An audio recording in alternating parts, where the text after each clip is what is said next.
Alright guys, here's part one of our little build we're doing now. This is a buddy of ours car. He's been on the channel before, like racing at the track. It was just a couple of runs he did. But we'll show you what we're doing to it. So the car used to have a V1, Vortec V1 on it, but he pulled it off and sold it. It was a non-intercooled setup. The motor is a stock short block. Stock cylinder heads, comp cams, and a Typhoon intake manifold. But now we're installing the On3 forward-facing turbo kit.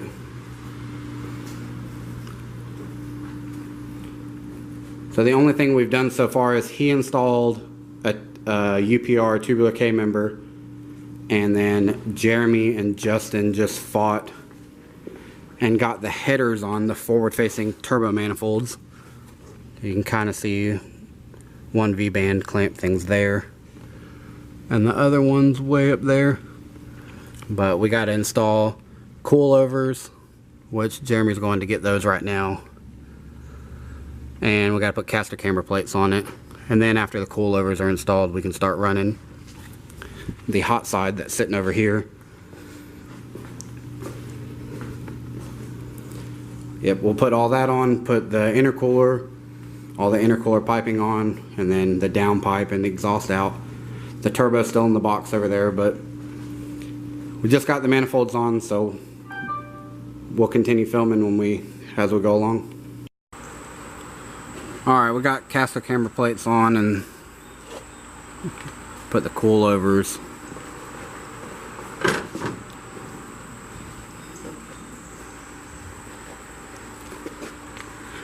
We got some of the hot side on.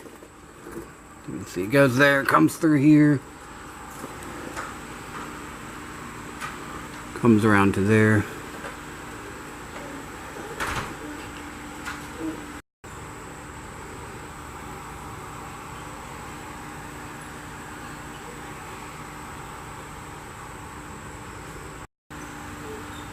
So this car does have a UPR mild steel K member that the turbo kit does clear, and it has OEM lower control arms. They don't fit perfect, but hopefully they're just temporary and the guy changes them out later, but something to roll on for right now.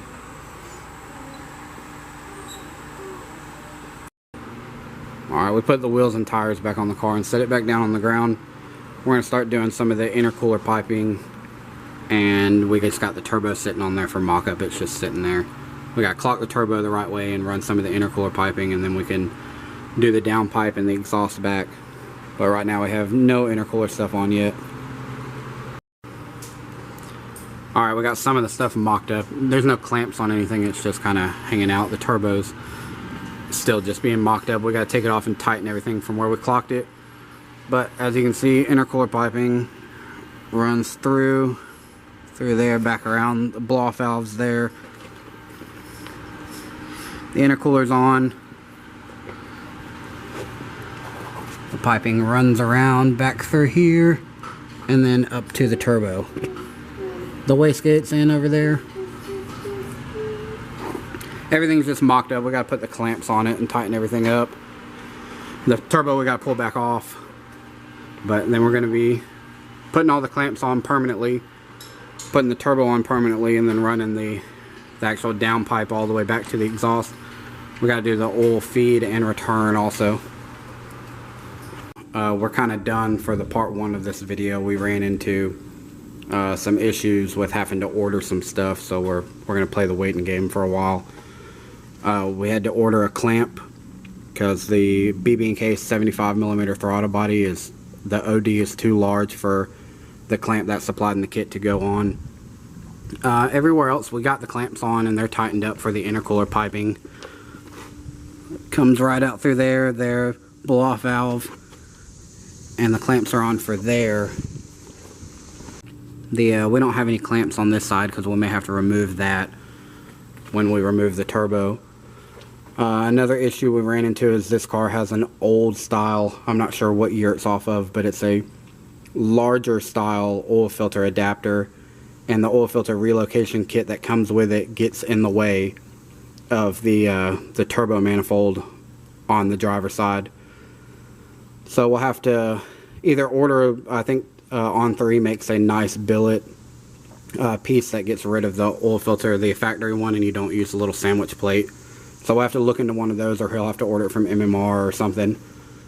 But other than that, and a clamp, that's about everything that's holding us up. We still gotta, the turbo seems to be clocked okay, and the intercooler piping fits on it there. We still gotta run the downpipe, and then all the pipe that runs back to the actual stock tailpipes. So it's coming together, but this is going to be the end of part 1. So stay tuned for part 2. Thanks for watching.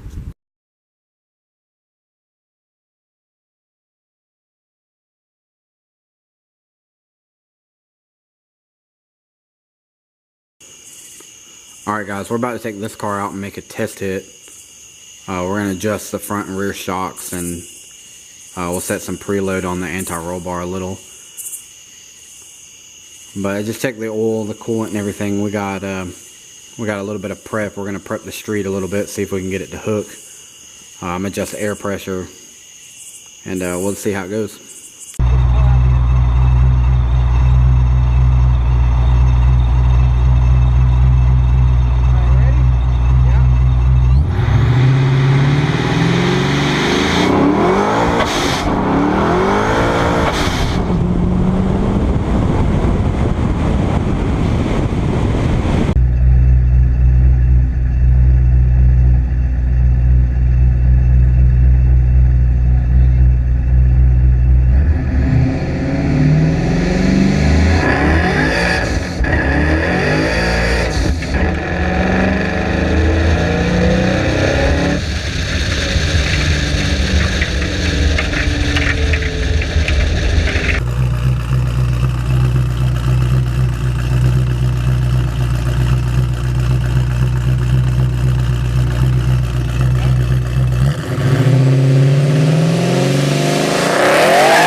Yeah, that could have went a lot better.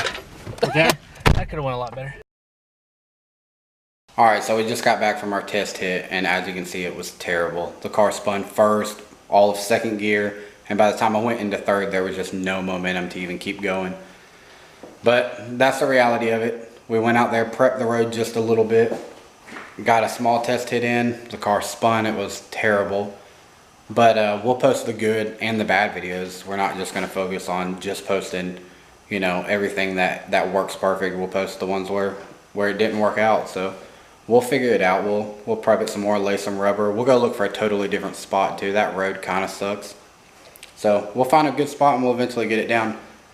When the track opens, we're taking the cars back to the track, but so far it's just been closed ever since I've even put the motor back in my car. So we're playing the waiting game. We're trying to test it out a little bit before the track opened. Also, stay tuned. We're going to be back on this turbo build pretty soon. We're just waiting on some stuff to come in, and then we'll do a part 2 video of putting this On3 turbo kit on this white car outside. But thanks for watching.